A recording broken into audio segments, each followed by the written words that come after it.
Hello everyone, Assalamu alaikum. This is SK Sumon and you are watching SK360 Solution. আমরা আজকে শুরু করছি আমাদের Adobe Premiere Pro সিরিজের দ্বিতীয় পার্ট। এই পার্টে আমরা দেখব Adobe Premiere Pro টাইমলাইন সম্পর্কে। তো চলুন কথা না বাড়িয়ে শুরু করা যাক।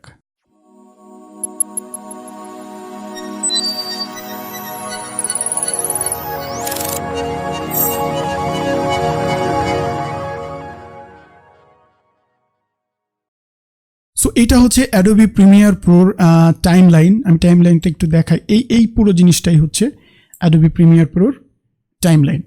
সো এই টাইমলাইন সম্পর্কে আমরা আজকে জানার চেষ্টা করব। আমরা আগের দিন বলেছিলাম যে আমরা টাইমলাইন সম্পর্কে দেখব। এই জন্য আমাদের যেটা করতে হবে সেটা হচ্ছে আমাদের এডিটে যেতে হবে, প্রিফারেন্সে যেতে হবে এবং টাইমলাইনে আসতে হবে।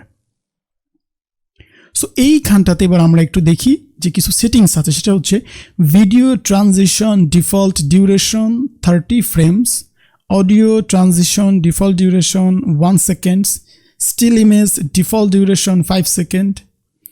আর টাইমলাইন এটা আমি দেখাচ্ছি। এটার ব্যাপার হচ্ছে যে ধরুন আপনি যদি কোনো ভিডিওতে কোনো ধরনের ট্রানজিশন ইফেক্ট দেন, সেই ক্ষেত্রে সেই ইফেক্টটার দৈর্ঘ্যটা কত হবে সেটা এখানে বলেছে যে 30 ফ্রেমস হবে। যদি কোনো অডিও ট্রানজিশন যদি আপনি দেন সেক্ষেত্রে সেটা হবে 1 সেকেন্ড। যদি আপনি টাইমলাইনে কোনো ইমেজ আপনি ইনপুট করেন সেক্ষেত্রে ডিফল্ট ওটা 5 সেকেন্ড হবে। আমরা একটু দেখি জিনিসটা। প্রথমে দেখি video transition.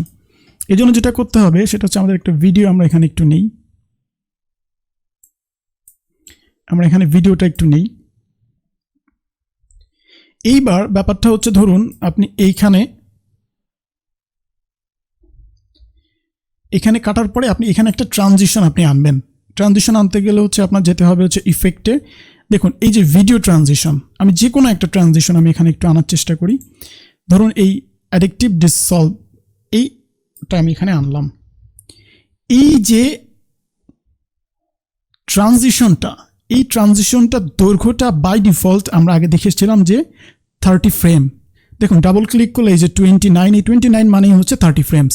So by default এটা 30 ফ্রেমস আছে। আপনি চাইলে এখান থেকে 1 মিনিট 15 ফ্রেম বা 1 সেকেন্ড 2 সেকেন্ড আপনি চাইলে এখান থেকে সেট করতে পারেন। এটা হচ্ছে 29 হচ্ছে ফ্রেম, এই 01 হচ্ছে সেকেন্ড, এটা হচ্ছে মিনিট, এটা হচ্ছে ঘন্টা।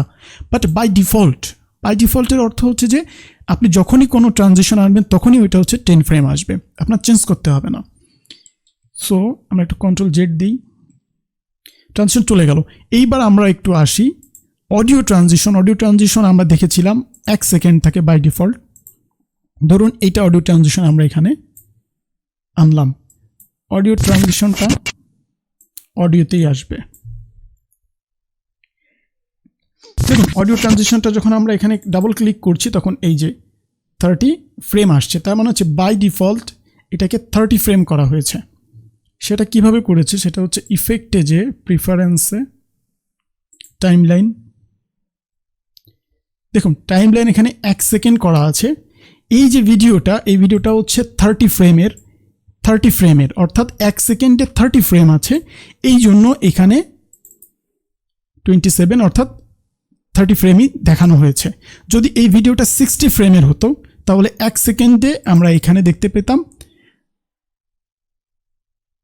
60 ফ্রেম, অর্থাৎ এইটা সেকেন্ড হিসেবে আছে।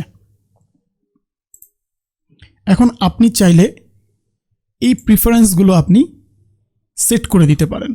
আরেকটা যে কাজ আপনি করতে পারেন সেটা হচ্ছে স্টিল ইমেজ ডিউরেশন। অর্থাৎ আপনি যদি কোনো ধরনের ইমেজ, ধরুন আপনি কোনো ধরনের ইমেজ যদি আপনি আনতে চান এই ফোল্ডারে বা এই জায়গাটাতে, ধরুন আমি এই যে ইমেজটা আমি জানলাম, এই ইমেজটার দৈর্ঘ্য হচ্ছে 5 সেকেন্ড। এইখান থেকে এই জায়গাটাতে এর দৈর্ঘ্য হচ্ছে 5 সেকেন্ড, অর্থাৎ বাই ডিফল্ট দেখুন 4 মিনিট 29, আমি একটু এটাকে জুম করে দেখাই, 4 মিনিট 29 ফ্রেম, অর্থাৎ এইটার দৈর্ঘ্য হচ্ছে 4 মিনিট না, আমি ভুল বলেছি, 4 সেকেন্ড 29 ফ্রেম, অর্থাৎ 5 সেকেন্ড হচ্ছে এটার ফ্রেম, 5 সেকেন্ড হচ্ছে এর দৈর্ঘ্য। সো এখন কথা হচ্ছে আমি আবার একটু টাইমলাইনে যাই। সো আমরা ভিডিও ট্রানজিশনের এই বাই ডিফল্টগুলো আপনি চাইলে চেঞ্জ করতে পারেন। এবার মোস্ট ইম্পর্টেন্ট যে জিনিসটা সেটা হচ্ছে timeline playback auto scrolling. So আমরা এখন দেখব এই জিনিসটা কি জিনিস। দেখুন আমরা এখানে টাইম লাইন কোনটাকে বলেছি, আমরা বলেছি যে এইটা হচ্ছে টাইম লাইন। ওকে, সো এই টাইম লাইনটা যখন স্ক্রলিং হবে, যখন এটা মুভ করবে এই জিনিসটা, তখন টাইম লাইনটা কীভাবে অ্যাক্ট করবে। যেমন ধরুন আমি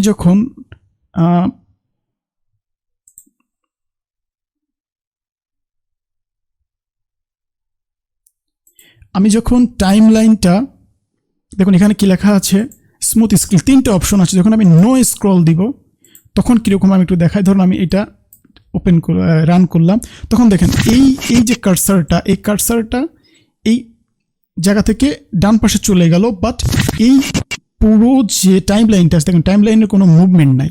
এটা আপনাদের যখন আমি সেকেন্ড অপশন দেখাবো তখন আপনি বুঝবেন। দেখুন আবার দেখাই, এখান থেকে কোনো মুভমেন্ট নাই। কিন্তু আপনি যদি আবার প্রিফারেন্সে যান, যে আপনি যদি টাইম লাইনে যান, টাইম লাইনে যাওয়ার পরে যে নো স্ক্রলিংয়ের জায়গায় যদি আপনি পেজ স্ক্রলিং দিয়ে দেন, সেই ক্ষেত্রে কী হবে আমরা সেটা একটু দেখি। দেখুন পেজ স্ক্রলিংয়ের ক্ষেত্রে কী হবে, যখন আপনি এইখান থেকে রান করবেন, তখন এইটা যখন শেষ হয়ে এই পাশে চলে যাবে, তখন কি করবে, তখন এই পেজটা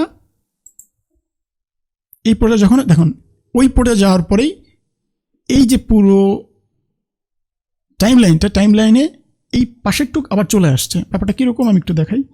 এই যে আপনি যখন এটা আগের বার দেখুন এই চেঞ্জটা হচ্ছিল না, আপনার এই স্ক্রলিংটা এভাবে চলে যাচ্ছিল, বাট এই টাইম লাইনে কোনো চেঞ্জ হচ্ছিল না। সো আপনি যখন পেজ স্ক্রল দিবেন তখন এটা কী হবে, যখন এই পর্যন্ত আসবে, যখন শেষ হবে তখন এটা সামনে চলে যাবে। কিন্তু আরেকটা অপশন আছে, সেটা হচ্ছে প্রিফারেন্স, টাইম লাইন, পেজ স্ক্রলের জায়গায় স্মুথ স্ক্রল দিই আমরা। ওকে, এইবার আমরা দেখি যে ব্যাপারটা কি। দেখুন যখন আপনি এটা রান করবেন, দেখুন আগে কি কখনো এই স্ক্রল হচ্ছিল? সো নো পেজ স্ক্রলের অর্থ হচ্ছে যে আপনি টাইম লাইনের কোনো ধরনের স্ক্রল হবে না। স্ক্রল হওয়া মানে হচ্ছে একদিক থেকে আরেক দিকে যাওয়া।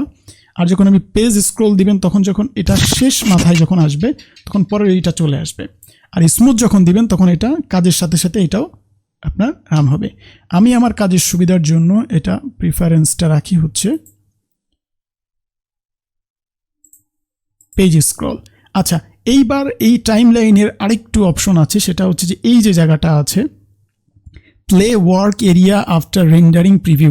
আচ্ছা, এটার ব্যাপার হচ্ছে যদি আপনি ধরেন কোনো কাজ করার শেষে আপনি এটা রেন্ডারিং করে দিলেন, রেন্ডারিং হতে একটু সময় লাগে, ধরুন আপনি রেন্ডারিং করতে দিয়ে আপনি বাইরে চলে গেলেন, যখন রেন্ডারিংটা কমপ্লিট হয়ে যাবে তখন কি হবে, রেন্ডারিং কমপ্লিট হয়ে যাওয়ার পরে অটোমেটিক এই ভিডিওগুলো চলতে থাকবে, এখানে ভিডিও চলতে থাকবে। সো আপনি যখন এটা আনচেক করে দিবেন তখন রেন্ডারিংয়ের পরে এটা চলবে না, জাস্ট এইরকম একটা উইন্ডো আসবে।